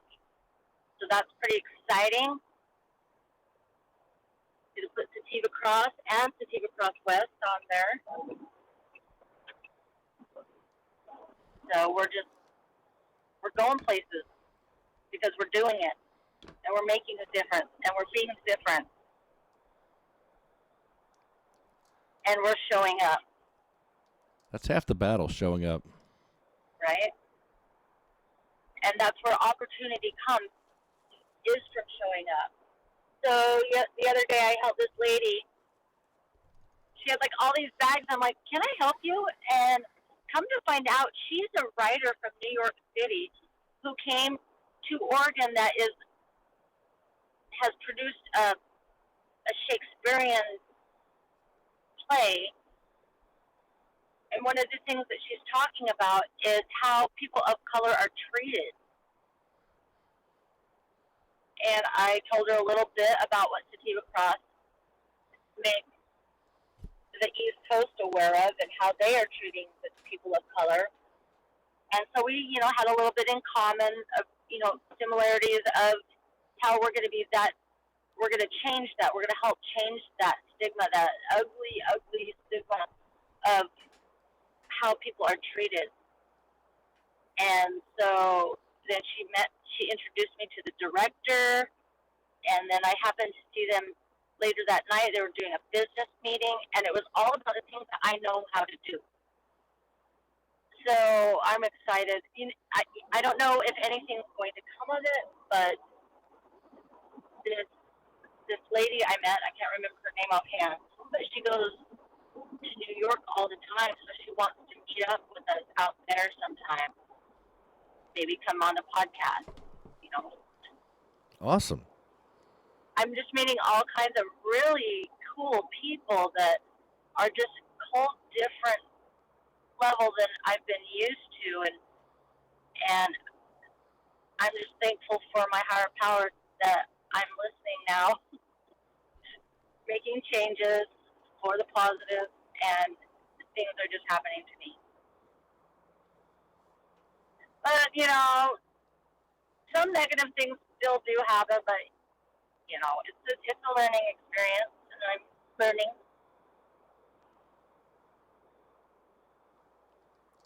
That's right. We're all learning. Yep, we're all learning, and the difference between someone who does great things is that they never give up. You know what I learned? What? That I've been an idiot. No way. Way. What? How? I've been going around harassing people for ramps all this time, when all I had to do was just start building Lego ramps for all these people. I could have saved myself 3 assaults, a bunch of time and money and effort, and what an idiot I am. I'm an idiot. No, you're fucking... What? You kept on trying different ways and different ideas. So, no, you're fucking genius. I appreciate you and your willingness to not give up. Well, we're going to make wooden ramps for some people, too. Like, the Lego ramps won't work for everybody, so we still have to use wooden ramps for a few others. And we're going to do that. And a lot of people have signed up to help. A lot of people are being very helpful, which is great. Isn't that just a fun and great idea? Like, yeah, it's Lego. amazing. And it's recycle, reuse, repurpose. It also saves the environment. It's the best idea ever. Children can help and get involved and learn how to build. It's just great. The whole family. And that's exciting. Family's exciting. Children will learn the value of why people in wheelchairs need to get into places that they can't get into. Right. It's a learning experience for everybody. It's just great. And it really blew me away when I saw Lego Grandma. Because now I'm Lego Lefty. That's funny. Lego. That's my new name. Lefty. Lego Lefty. You. That's funny. Lego Lefty. My nickname has a nickname. It's Lefty.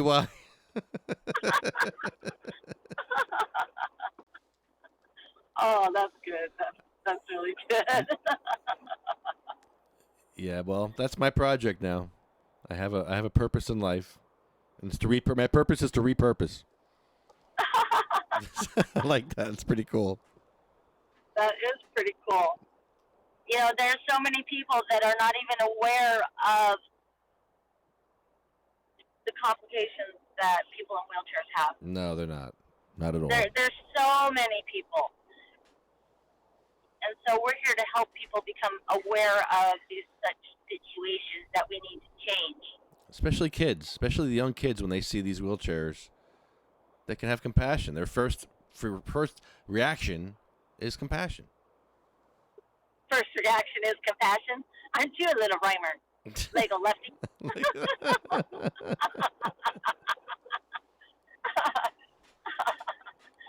Oh, that's good. Right. It's true. And you know what? We got to teach the children because they are our future.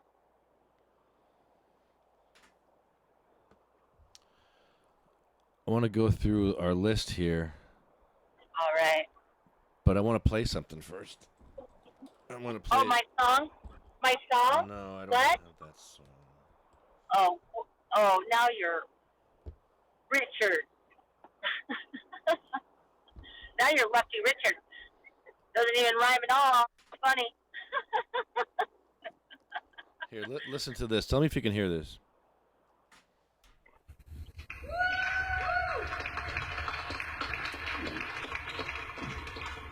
Hey, how we all doing today?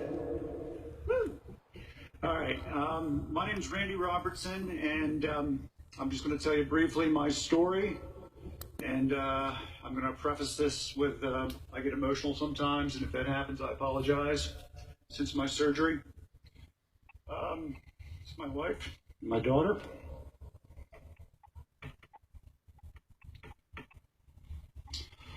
So, I was diagnosed in March with stage 4 bile duct cancer, and I had a surgery at Hopkins called the Whipple procedure. And they tore out my bile duct and my gallbladder, my small intestine, part of my liver, part of my pancreas, part of my stomach. And they told me I might be cured. It was cool. I mean, I had the surgery, you know? So I'm scheduled for chemo, and my weight keeps dropping. I'm down to 147 pounds. My wife doesn't want me to start chemo because she thinks it's going to kill me. So we had a scan just to make sure the cancer hadn't returned. And it had.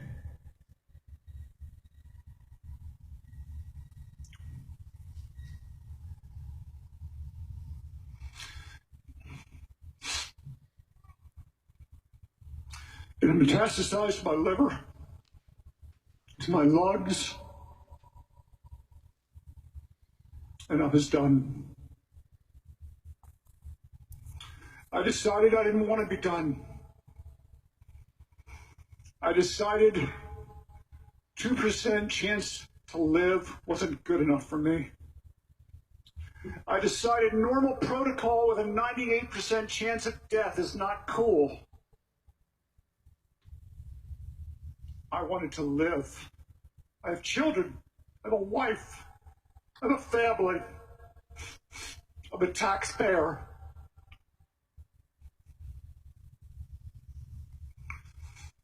My mother prayed. Someone came to my door. I hadn't seen him in 15 years.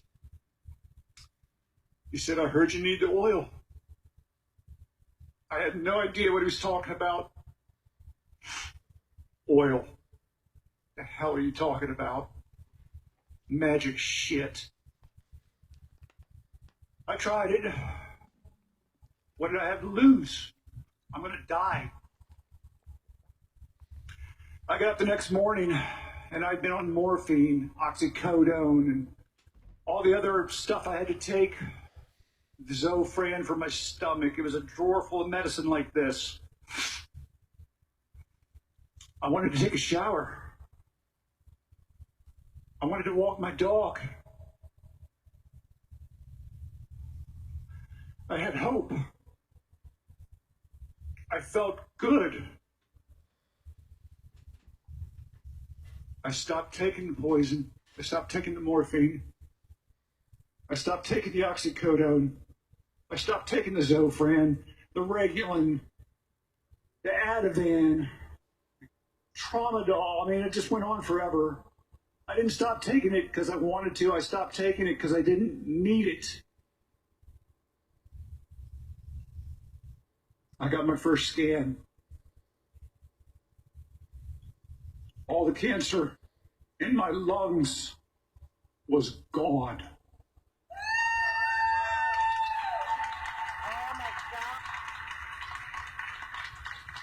I'm going to tell you that one more time.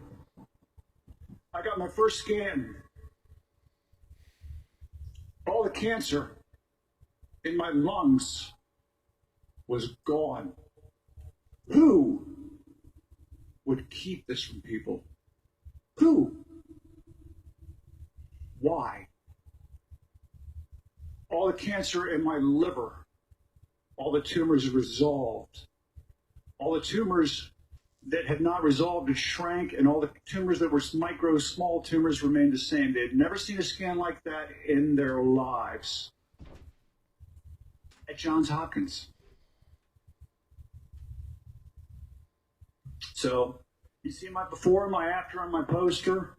I'm here to tell you my story. I'm telling you it works. But that's it, you know?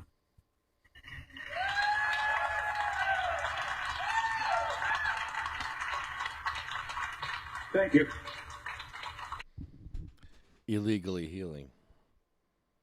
Randy, who is currently Illegally healing.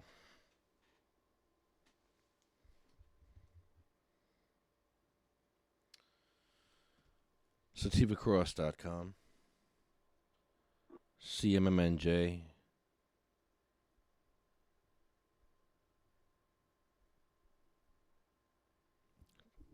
Dragonfly Health. DragonflyHealthCenter.com. MagicalButter.com. UFCW. DavidVersusAutism.org. Medical-Freedom.com. New Jersey Weedman. New Jersey Grannies for Grass. JacksonStorms.com. Arlo Glass. OprahMachine.com. Pure Puff Vapor Supply. And Sativa Cross West. Woohoo! And Sativa Cross West goes live February 29th at 7:10 Pacific Standard Time. Really? Tell me No about matter it. what. Tell No me. matter what. I'm doing it no matter what. I don't care if it's Facebook Live only, YouTube, Facebook, whatever. Telephone, audio, whatever. Why, you having problems already? I'm ready. I'm ready. I got a team. And I'm ready. I am so ready. Do you have a phone? Yes, I do. Okay. That's step one. Okay, so my phone screen got cracked, but apparently there's this on-the-go adapter that you can plug into your cell phone that has a USB connection on the other side that you can connect to a mouse. And then your mouse goes into your phone and runs it. So I'm walking around with a mouse and my phone with an adapter. But hey, my phone works. I have never seen that before in my life. I know, it's funny. You know, leave it to me. I'm funny. And I don't mind carrying around a mouse. At least I got a phone and I don't got to fork out any money. So, you know, I'll get that iPhone in due time when I have money. But, you know, materialistic things aren't important to me. I am the law.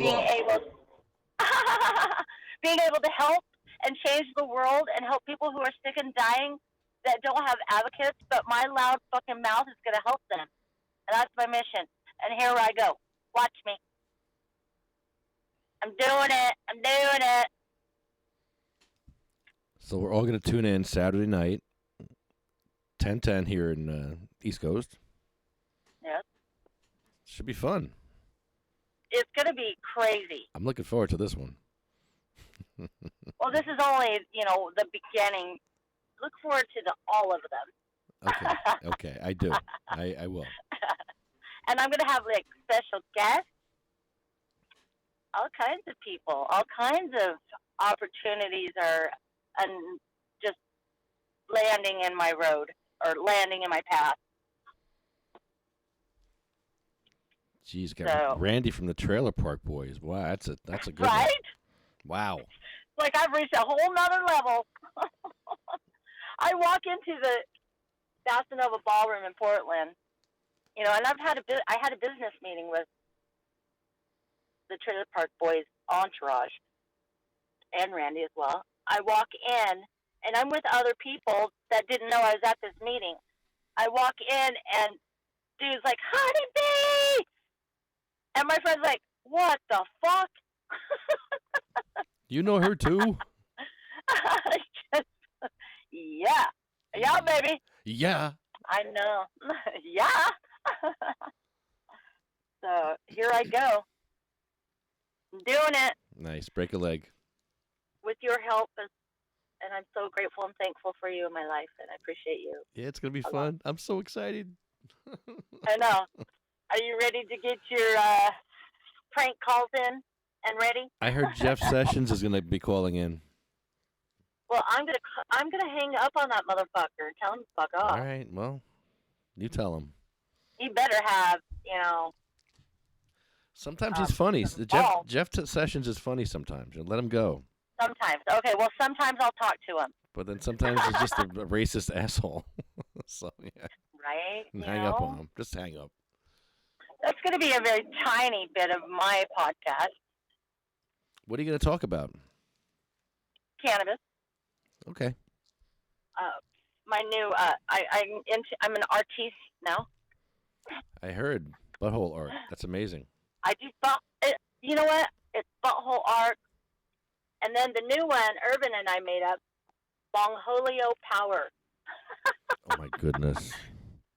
It should be like Bungholio, but he's like, how about Bong?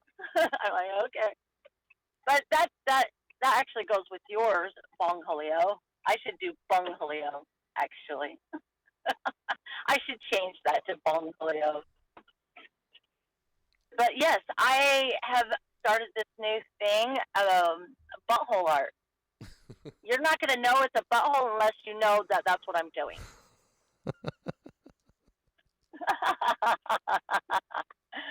I know. It takes a crazy, weird person like me to do something like that. But, it's actually a thing. It is a thing. It's very popular. I'm not the only one. I'm not the only one. It's popular on the West Coast, I hear. Oh, really? Well, Oregon. So watch me, YouTube, Facebook, February 29th at 7:10 p.m. Pacific Standard Time. Thank you. Come again. Let me get to the list, and we'll get back to that. Cheryl Okay. Miller, Sabina Rose, Diane Gracie, Cindy May, Marie, Jack, Joan Ford, Randy Robertson, Polly Connolly, Bill Buckman, Chad, Jeremy, Colette, Matt, Troy, Russ, Roger, Jay, Ella, Hattie, Jackie, Anthony, Jake, Armando, Felicia, Lynn, Dan, Sean, Joyce, Lori, Frank, Brian, Flo, Carl, Thorne, Frank, Terry. And before we get to the last name on the list and get to our ode, I have to do the song again. We have to do this commercial one more time. What is that? Tell me if you can hear this music. Yes, I can. I can hear it.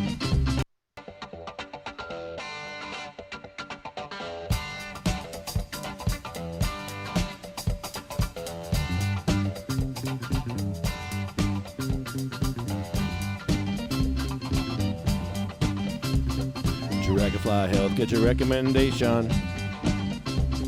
Dragonfly Health for your condition. Dragonfly Health, get your prescription. Dragonfly Health for a consultation. Think about some cannabis, yeah. Well, I got hurt and I needed some help. I headed to Turnersville. Dragonfly Health, get your recommendation. Dragonfly Health for your condition. Dragonfly Health, get your prescription. Dragonfly Health for a consultation. The best care that you'll ever get. You'll feel you're among friends. And I was among friends. 856-341-9758. 856-341-9758. 856-341-9758. 856-341-9758. Hey, darling. 856-341-9758. Hey, darling. 856-341-9758. Hey, darling. 856-341-9758. 856-341-9758. 856-341-9758. Be dialing. Dragonfly Health, get your recommendation. Dragonfly Health for your condition. Dragonfly Health, get your prescription. Dragonfly Health, get your consultation. Dragonfly Health, get your recommendation. Dragonfly Health for your condition. Dragonfly Health for your prescription. Dragonfly Health for a consultation. 856-341-9758. Be dialing. 856-341-9758. Be dialing. 856-341-9758. Be dialing. 856-341-9758. Dragonfly Health. Get your recommendation. That's good. Good job. Thank you. You're so talented like that. Now make my song. Oh, shit. I Really? am the law. Did you mail me business cards by chance? Okay, terrific. Maybe. Lies. Told you I did. Okay, I haven't checked my mailbox. So, Honeybee on YouTube, Facebook, hopefully. And see you Saturday night. 10:10. Right. Just a couple days. 7:10 West Coast, 10:10 East Coast. Is that right? Yes, thank you. Watch me. Watch me. You can laugh with me or laugh at me. Because I know it's going to be both. It'll be good. You taught me well. The last name on our list is Michael Dillon. That's Honeybee's son. He had a drop seizure. He passed away from a drop seizure. And one of the reasons why Honeybee does this is for Michael Dillon. It creates awareness. It sure is. Yeah. It creates a lot of awareness for a lot of different issues. And yeah, people that have drop seizures, it's a horrible thing because you're afraid to leave your house. Like Sarah doesn't want to leave her house sometimes. She's afraid to take a shower because any time you can just die, just hit your head. Anytime. Your life can end just like that. Or you can be have a big crack in your head with 10 staples in your head, or your teeth could get knocked out, or broken a black nose, broken anything. Split open, eye. You know, Sylvester Stallone's son passed away from epilepsy as well. Really? Yeah, he very similar to Michael. Oh, wow. In a bathroom. I'm pretty sure that. Oh, wow. It's been a long time since I read that, but I'm pretty sure that's how he passed. I did not know that. Yeah. It's very dear to my heart, and I am on a mission to help. Because cannabis saves lives. It saves lives, it saves families, it saves heartbreak. It is the solution. It's not the Band-Aid. And that makes it the difference. It is. It's preventative. It is. And his anniversary is March 5th. That's coming up. It's coming right up. Yep. Miss him like crazy. But I know he's safe now, and I know he's not going to get hurt. So it's bittersweet. And I know he's always with me. He always sends me little things. Rainbows. I know he's with me. Yes. You know, I have this little bike light right by his ashes and his picture. Randomly, it just goes off. And then I look over there. And then it turns off by itself. And it's been happening a lot lately. So I know he's with me. I know he's helping me. And I love him to pieces. I'm glad he picked me to help take care of him.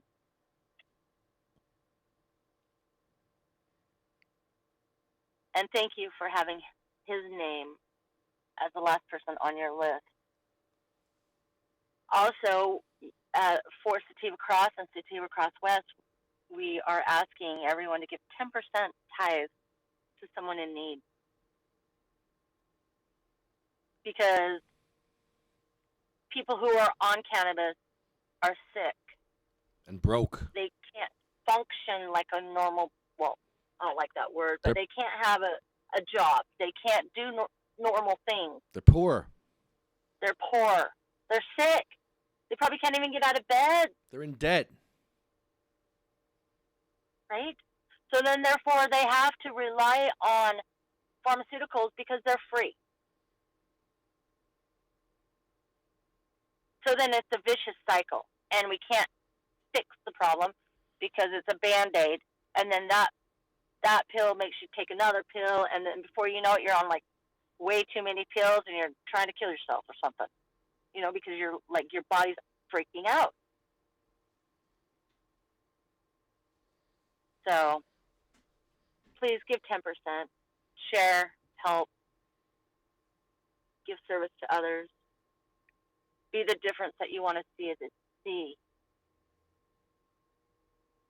And I'm doing that right now. So let's do this with my 2020 vision.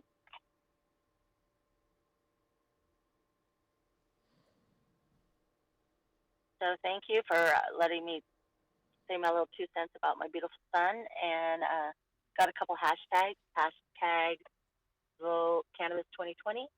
Hashtag They Shall Grow. They shall grow. Hashtag Honeybee.